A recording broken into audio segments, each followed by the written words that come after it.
Olá, estamos aqui na Alvorada para mais um quadro do Aldeia que Educa do Colégio Santo Agostinho. Hoje eu estou aqui com um convidado especial que vai trazer para a gente uma temática diferente. O Petrônio Ferreira, ele é gestor pedagógico do colégio e a gente vai conversar sobre arte, cultura e esporte. Seja bem-vindo, Petrônio. Muito obrigado. Você trouxe para a gente hoje um tema diferente das abordagens que a gente já fez, mas que, pelo que eu entendi, está totalmente conectado aos valores do Colégio Santo Agostinho. E eu queria que você explicasse para a gente um pouco sobre isso. Como que esses temas de esporte, arte, cultura estão diretamente alinhados a tudo que a gente fala aqui dentro desse quadro. Muito bem, é isso mesmo, Isabela.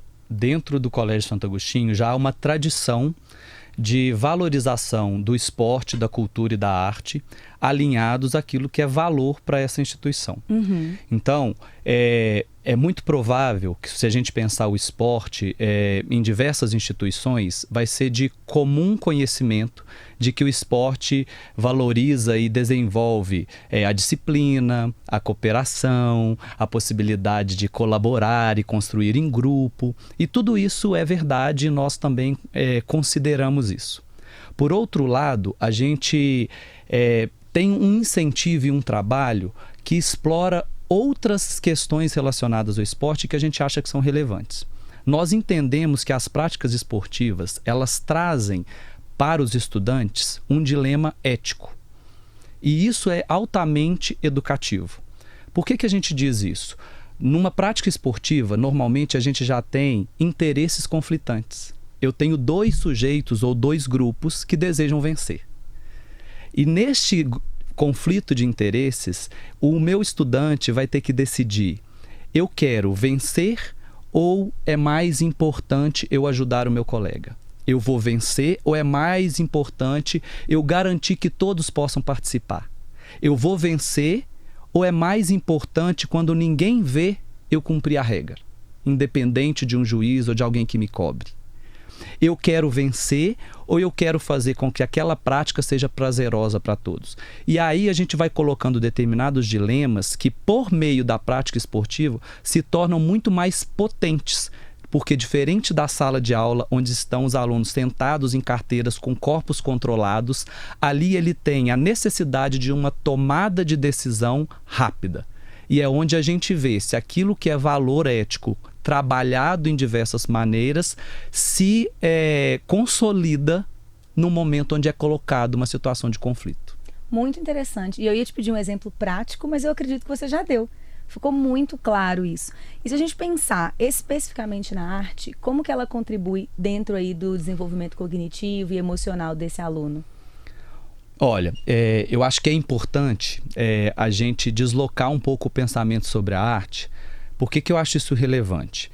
Nós temos uma educação brasileira, desde a gente pensar o século XX, que é muito utilitarista. A partir do momento que ela foi universalizada, ela foi pensada para uma formação para o campo do trabalho.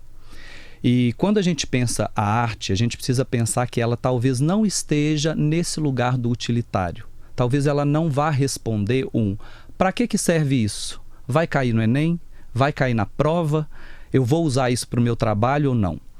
E aí eu gosto muito de trazer para ajudar a gente a ver um texto do Rubem Alves, que ele vai dizer que a gente tem no nosso corpo duas caixas, uma caixa de ferramentas e uma caixa de brinquedo.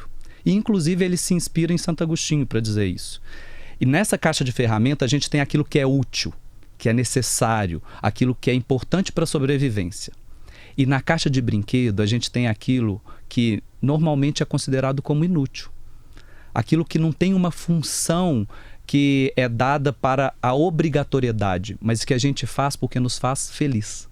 Então, quando a gente pensa isso, uma vassoura, ela tem uma utilidade, ela é uma ferramenta. Uma música serve para quê? Um papel higiênico, ele é uma ferramenta. Um poema serve para quê?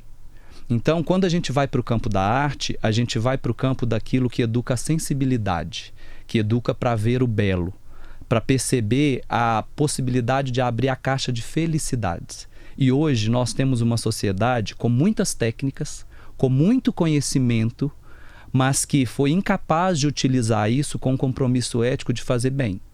e com os maiores conhecimentos, técnicas e ferramentas, enquanto humanidade produzimos as maiores atrocidades. Então a gente acredita no Colégio Santo Agostinho que a educação da sensibilidade é que vai conseguir transformar essa educação e não mais ferramentas. Com certeza, principalmente que hoje a gente tem acesso às ferramentas em todos os lugares o tempo inteiro. Se a gente trouxer isso, eu acredito então que a cultura completa esse jogo de esporte e arte nesta formação. Exatamente. A educação, a escola tem por função social ampliar a experiência da pessoa, do sujeito, da criança, do adolescente com a cultura. E nesse processo de ampliação dessa experiência, eu preciso garantir que esse estudante tenha acesso ao repertório cultural criado. E ele passa por práticas corporais e por atividades artísticas.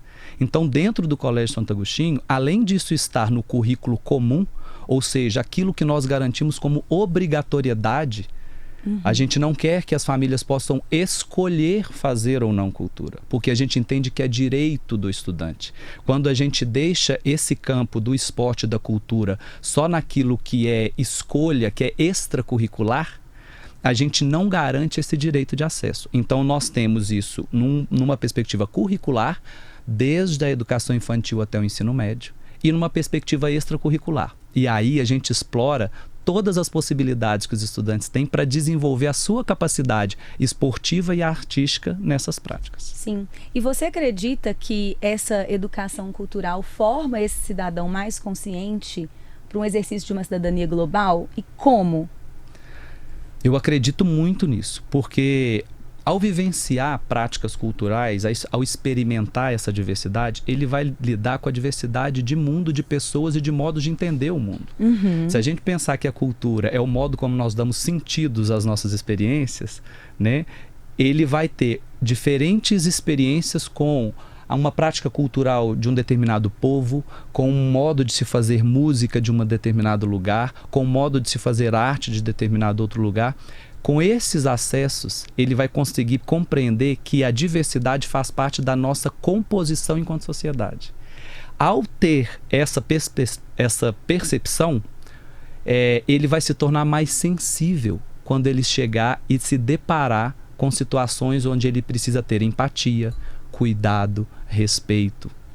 E eu acho que isso deve proporcionar uma troca até entre eles. Eles devem se divertir muito nessas atividades.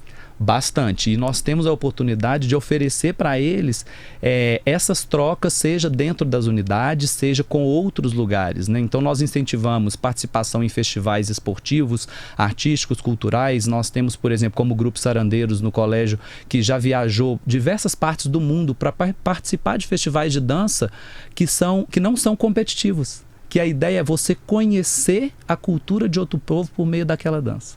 Então, isso promove a possibilidade de uma interlocução, de uma troca, de aprender um pouco sobre a cultura do outro e ter esse olhar mais empático. Muito bom. E trazer esses temas, então, de arte, esporte, cultura, compõe, pelo que eu entendo, a proposta educacional do colégio, que é ética humano-cristã. Perfeito, é exatamente isso. Com a missão que nós temos de transformar vidas por meio de uma educação que aproxima e conecta pessoas. Muito bom, eu quero te agradecer por estar aqui com a gente e eu quero finalizar convidando todo mundo para assistir todos os programas, né, Petrônio? Que eu acredito que vai compor muito bem a experiência a partir disso que você trouxe hoje. Eu que agradeço a oportunidade e o convite. Obrigada, viu? Obrigada a vocês por estarem aqui e até a próxima.